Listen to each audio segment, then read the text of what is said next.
you anticipated from that?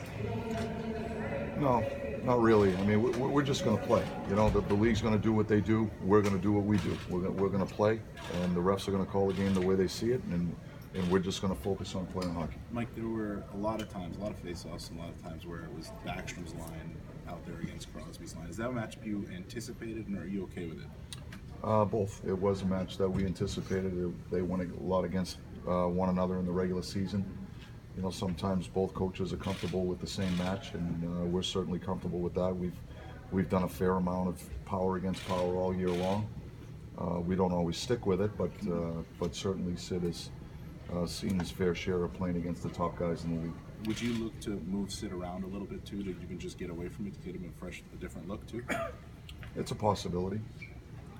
Mike, is there anybody who might not be able to play tomorrow because of a physical issue? And beyond that, do you anticipate any lineup changes? The only one that would be day-to-day is Chris Kunitz. It's a strange play, but that can be a dangerous. I'm sure you've had those experiences behind the bench where something strange like that can happen. Yeah, it's unfortunate. You know, it was there wasn't a lot of time to react the way the puck came to the bench, but really quick there. But hopefully Chris is going to be okay. We think he will be. Mike, what do your defensemen need to do tactically to find the line where they're avoiding contact to make a play as opposed to just avoiding contact? Well, I think that's a hockey decision that players make, and whether or not they want to hang on to pucks because they think a play might develop, or we use the phrase sometimes you got to live to fight another day, and sometimes the simple play is the right play, and just moving the puck to an area and playing an efficient game that way. But I thought in game one, I thought our defensemen did a real nice job as far as making the right decisions coming out of our end zone.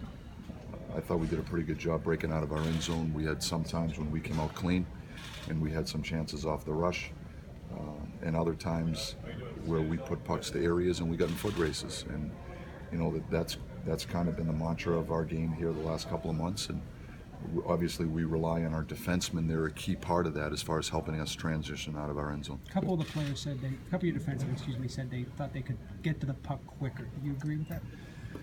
Well, sure. I think that's always a point of emphasis with our team as far as making your next play easier. The quicker you get back, the more opportunity you have for a next play. And so, that's something that we've tried to prioritize with our guys, almost to try to create the habit of getting back as quickly as possible. And I just think it makes that next play a little bit easier if you have that extra fraction of a second to make your next play, because you can create some separation. Ole has shown the ability to have a short memory after a rough game. How important is that for him and defensemen in general when they have something go wrong? Well, I think the reality is it's a game of mistakes, and everybody makes them out there. And for me, the most important thing that I like about our players is how we respond to them. And I think Ole's done a terrific job all year long when things don't go his way, that he responds the right way. And as I said a number of times, his body of work this year has been just terrific for our team as far as helping us win. We know he's a good player, and it's important that he respond for us because we rely on him. Coach, is Nick Bonino's two-way game kind of right where you want it to be right now? I think Nick's put a long stretch of hockey together where he's been really good at both ends of the rink. I think, offensively, everyone sees that through his numbers and his contribution there. But, he's really a two-way, reliable center. He plays in his own end zone. He's got a real good defensive conscience. We use him on the penalty kill. He plays 4-on-4. He plays a lot of important situations for us. And I think that just speaks to his IQ, his competitiveness, and his versatility. And since we've had him with Hagee and Phil for a while, that line has shown some chemistry. And certainly you saw it last night. You